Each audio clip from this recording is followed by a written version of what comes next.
Welcome to How To. Today we're going to be making a Halloween garland and a spooky dripping candle. The materials you will need for the garland are wool, thread, raffia and string. I used hemp string, but any will do. The materials you will need for the candle are non-toxic crayons and plain candles. As an option, you may also need a candle lighter. If you are underage, please don't attempt to create this without the help of a responsible adult. First step to make your pumpkin is to hold a piece of orange wool on your hand and carefully wrap it around. I wrapped my wool around approximately 100 times. Take care when wrapping the wool around your hand so that you don't make it too tight and cut off your blood circulation. Once you've finished wrapping your string, cut the end off with a pair of scissors. Then you want to carefully and slowly begin to pull the wool off your hand. Make sure not to adjust the rectangular shape too much.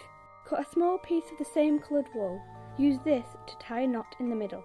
I secured it with a double knot to keep it in place and then adjusted the wool into a circular shape.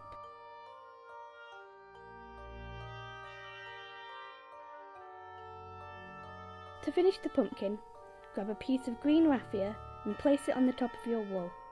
Using the two ends from tying the previous knot, secure the green raffia to the wool by tying another knot above the raffia. Once you're happy with it, cut the end of the raffia. Now you have a pumpkin. The next step is to create a ghost. Using some white wool, wrap it around a chair once and tie a knot at one end. Then, continue to wrap the wool around the chair, doing the same process that we did with the pumpkin, only this time wrapping it around 35 times. Once you've finished wrapping your wool, cut the end. Then, carefully holding all of the wool together, lift it off of the chair and onto a flat surface. Now, you want to cut directly in the middle of the wool on both sides. Take the first side and turn it so that the ends are facing down and straighten out the wool. Cut a piece of string similar in length and tie this in the middle of the arch. Make sure it's tight. This forms a round head for your ghost. Cut another piece of string and tie this around a quarter of the way to form a neck. To top it off, decide how long you want your ghost to be and cut off the unwanted length. Repeat this with the other side of the wool from earlier. Use this method to make as many pumpkins and ghosts as you want on your garland. To secure them to your garland, use your thread and thread the pumpkins and ghosts to your string. Alternatively, you can tie your pumpkins on using the raffia. To make the dripping candles, peel the wrapping off of your crayons and begin to burn the first crayon over the candle. Do not choose a normal lighter as you will burn yourself. I'm using a candle lighter because it is longer, meaning my right hand is well out of the way of the flame.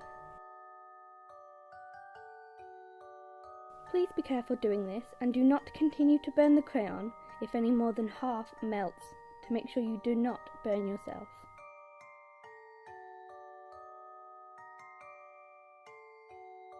Continue this process with your second crayon all around the candle.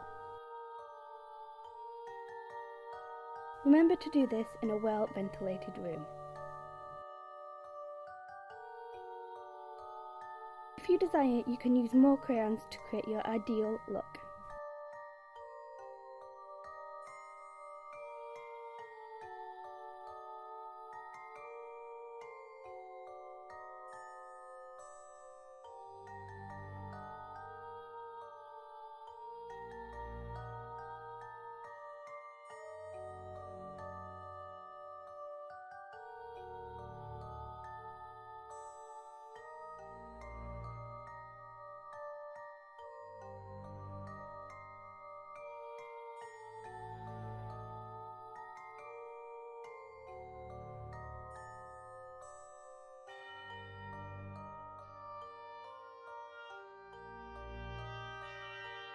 It is possible to melt your crayons using a lit candle, although I do not recommend this method, as it is more likely you will burn yourself, and it takes more time to complete.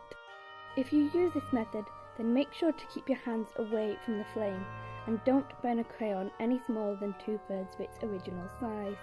Here are the finished products.